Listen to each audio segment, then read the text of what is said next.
हाँ, नमस्कार। मैं हूँ दीनानाथ। आप देख रहे हैं जन संसद न्यूज़। जी हाँ, आपको विधिवत जानकारी होगी कि लॉकडाउन का तीसरा चरण प्रारंभ हो चुका है। तीसरे चरण की शुरुआत करते समय अरविंद केजरीवाल की नासमझी से दिल्ली में मचा अफरा तफरी का माहौल। वहीं लोग दारू की खरीदारी के लिए तोड़ दिए सोशल डिस्टेंसिंग का फरमान। जी हाँ, उसी बीच में हम आपको लेके आए हैं एक ऐसे मसीहा वैष्णो देवी के ऐसे भक्त जिनका नाम रवि जौहरी। जी हाँ, दलित शोषित न्याय मंच के राष्ट्रीय अध्यक्ष रवि जौहरी की बात कर रहा हूँ। जी हाँ, जहाँ कोरोना के इस महामारी में 7 अप्रैल से अब तक लगातार जो व्यवस्था गरीब ज़रूरतमंदों के लिए हर वक्त करते हैं रवि जौहरी, जैसे भोजन, फल, बिस्कुट, साबुन, मास्क, सैनिटाइजर, पानी, फ्रूटी का वितरण लगातार करते आ रहे हैं।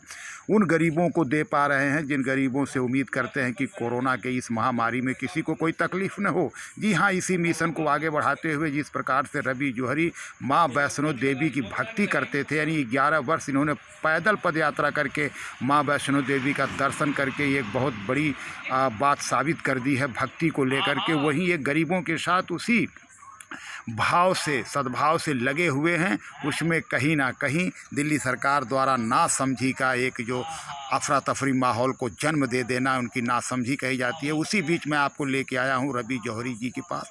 मैं जानना चाहूँगा रवि जौहरी जी जो लगातार गरीब ज़रूरतमंदों की हमदर्द कहे जाते हैं और हर वक्त गरीबों के बीच में रहने वाले, हर वक्त उनकी सेवा में लगे रहते हैं, आज वो इन दृश्य पे क्या कुछ कहना चाहेंगे।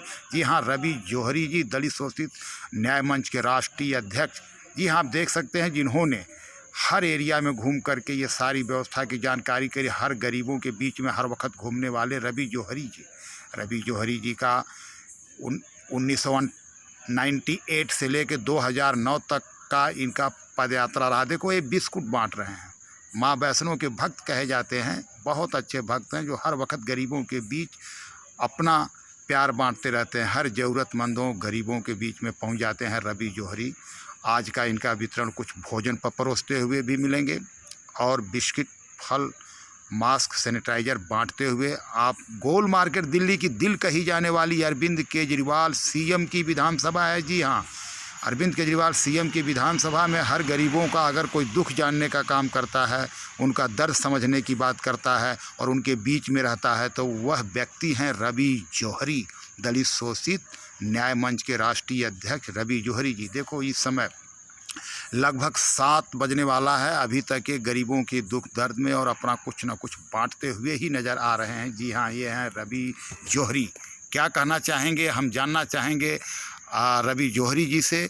इसलिए जनसंसद न्यूज़ आपको लेके आया है रवि जौहरी जी के पास और ये जानना चाहेगा कि आज अरविंद केजरीवाल की नासमझी से दिल्ली में मचा अफरा तफरी के माहौल और वहीं सोशल डिस्टेंसिंग की जो धज्जियां उड़ाई गई हैं उनको लेकर के ये ऐसे समाज सेवी का क्या विचार है, क्या दुख है, इनका जान लेना बहुत आवश्यक है कि आज रवि जौहरी जी क्या कुछ कहते हैं दिल्ली की नासमझी पर। आइए जी, हम सुनते हैं रवि जौहरी जी को। केजरीवाल साहब की विधानसभा है, मैंने खुद जाकर वहाँ पर लोगों से मिली जानकारी के आधार पर मैं दिल्ली के गोल मार्केट इलाके में, उनके जो दिल्ली के गोल मार्केट इलाके में 3 ठेके हैं शराब के, और जिनका वीडियो भी लोगों ने मुझे सेंड किया। तो इतना अफरा तफरी का माहौल था वहाँ पर, इतना अफरा तफरी का माहौल था कि सारे लॉकडाउन की जैसे मानो कि धज्जियाँ उड़ा के रख दी है कि ये शराब की मिली छूट या शराब की खुली दुकानों को खुलने पर ऐसा लगा जैसे कि बहुत बड़ी तादाद में लोग निकले और शायद जैसे कि कोई बहुत बड़ी आज़ादी, कोई आज़ादी उनको हासिल हो गई। लेकिन जिस तरह का अफरा तफरी का माहौल था उसको देखते हुए मैंने यही जज किया, यही महसूस किया कि एक तरफ तो हम मरकज़ को लेकर, जमातियों को लेकर इतना परेशान हैं कि आए दिन वो लोग कहीं ना कहीं से उनके होने की या संक्रमित होने की जानकारी मिलती रहती है। अब अगर दिल्ली के मुख्यमंत्री बिना किसी तैयारी के, बिना किसी मैनेजमेंट के, मतलब इन्होंने अफरा तफरी में ऐसे ही मतलब दुकानें खोलने के, शराब की दुकानें खोलने के आदेश जारी कर दिए। जब इनके पास पूर्ण रूप से सुरक्षा की दृष्टि से एक दूध वाले के पास, मदर डेयरी पर भी हम खरीदारी के लिए जा रहे हैं तो वहाँ पर भी सोशल डिस्टेंसिंग का पालन हो रहा है। सब्जी वाले से सब्जी लेने जा रहे हैं तो वहाँ पर भी सोशल डिस्टेंसिंग का पालन हो रहा है। लेकिन शराब के ठेकों पर मची अफरा तफरी को देखकर तो मैं इतना घबरा गया कि दिल्ली में बढ़ते हुए संक्रमण को देखते हुए केजरीवाल क्या दिल्ली की जनता को मतलब इस आग की भट्टी में झोंकना चाहते हैं? मतलब जब उनकी तैयारी नहीं थी तो किस आधार पर उन्होंने ये निर्णय लिया? और उसके बाद उन्होंने अपनी एडवाइजरी कमेटी को बुलाकर उन्होंने अपना आदेश वापस भी ले लिया। मतलब एक दिल्ली के मुख्यमंत्री हैं, राजधानी उनके हाथों में है और राजधानी की जनता, पढ़ी लिखी जनता, बेबस जनता लाचार होकर उनकी तरफ देख रही है, विश्वास से देख रही है, भरोसे से देख रही है। तो क्या वो इस तरह से दिल्ली की जनता के विश्वास के साथ खिलवाड़ कर रहे हैं? दिल्ली की जनता के भरोसे के साथ खिलवाड़ कर रहे हैं? उनके स्वास्थ्य के साथ खिलवाड़ कर रहे हैं? एक तरफ हमारे पुलिसकर्मी, डॉक्टर, नर्स, सफाई कर्मी दिन रात एक करके इस संक्रमण को खत्म करने में जुटे। भारत की सरकार, प्रधानमंत्री नरेंद्र मोदी की सरकार, शायद मेरा ख्याल है कि ऐसा राजा देश में जिसके आंखों में मैंने इतना दर्द अपनी प्रजा के लिए देखा, दिन रात एक किए हुए है। पूरा खुफिया तंत्र, पूरा सरकारी तंत्र इस संक्रमण से जूझने में जुटा है। और एक तरफ दिल्ली के मुख्यमंत्री राजधानी की जनता के साथ उनके जान माल के साथ इस कदर इतना बड़ा गलत निर्णय वो ले रहे हैं कि उन्होंने बिना किसी सूझबूझ के अपने मनमाने ढंग से दिल्ली की जनता के साथ खून की होली खेल रहे हैं। यही कहूँगा कि केजरीवाल साहब, आप हमारे दिल्ली के मुख्यमंत्री हैं, सम्मानित हैं, आपका मैं भी सम्मान करता हूँ।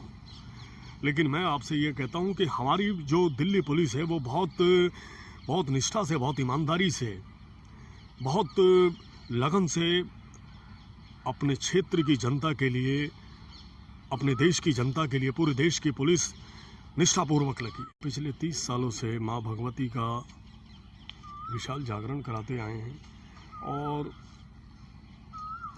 जैसा जैसे समय आगे बढ़ता है, कभी कंबल वितरण, कभी बुज़ुर्गों के लिए हम चिकित्सा कैंप लगाते हैं और गरीब बच्चों के लिए, झुग्गी बस्ती में रहने वाले परिवारों के बच्चों के लिए मुफ्त किताबों का वितरण करते हैं, मुफ्त कापी, उनको हर वो सुविधा मुहैया कराते हैं जिससे कि बच्चे वो आसानी से शिक्षा हासिल कर सकें।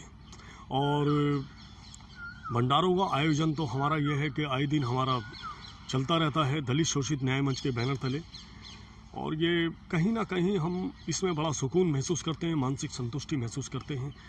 और रही बात हमारी पैदल यात्रा की, तो ये देवी माँ का आशीर्वाद था हम पर, जो उन्होंने हमें इस यात्रा के लिए हमें सुनिश्चित किया।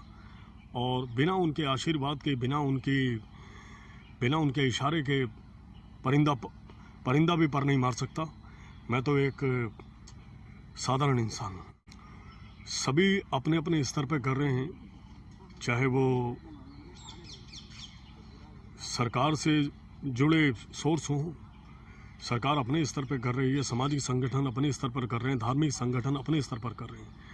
और देखिए, कोई भी ऐसा कार्य जिससे लोगों को मदद मिल सके, जिससे लोगों को राहत मिल सके, इसके लिए किसी भी इंसान के लिए कोई बंदिशें नहीं है। अगर हमें लगता है कि हम इस कार्य को कर सकते हैं और लोगों को राहत दे सकते हैं, तो केवल यही सोच के साथ हम आगे अपने कार्यों को लेकर चल रहे हैं। इसमें कोई हमारा विशेष कोई हमारा लक्ष्य नहीं है। सामाजिक दूरी बनाए रखना सभी के लिए अति आवश्यक है, चाहे वो आम सामान्य साधारण व्यक्ति हो या व्यक्ति विशेष क्यों ना हो। इसके लिए कोई बाउंड्री लाइन नहीं है, क्योंकि ये जो कोरोना वायरस है, ये किसी का नाम पता पूछकर किसी के पास नहीं जा रहा है। इसके तो जो हत्थे चढ़ रहा है उसी को काबू कर रहा है। और जिस तरह से केजरीवाल साहब ने लापरवाही बरतते हुए पूरे शराब की दुकानें खुलवा कर जो इतना बड़ा कोहराम मचाया, इतना बड़ा इस किस तरह से पब्लिक शराब के ठेकों की ओर बढ़ी है, टूट पड़ी है, बल्कि बड़ी क्या टूट पड़ी है। और ये वीडियो में आप देख सकते हैं कि किस तरह लोगों की भीड़ जमा है, किस तरह लोगों ने भारी संख्या में लोग इकट्ठे हुए हैं। तो केजरीवाल साहब की लापरवाही के कारण मतलब पूरे सरकारी तंत्र पर सवाल उठ गए हैं कि आखिर मतलब जो सरकारी तंत्र पूरी निष्ठा से इस सोशल डिस्टेंस का पालन करने में जुटा है, इस संक्रमण से जनता को बचाने में जुटा है, हर संभव प्रयास करने में जुटा है, उस सरकारी तंत्र पे भी केजरीवाल साहब की लापरवाही ने सवाल उठा दिए हैं। ये कहीं ना कहीं बहुत बड़ी चिंता का विषय है।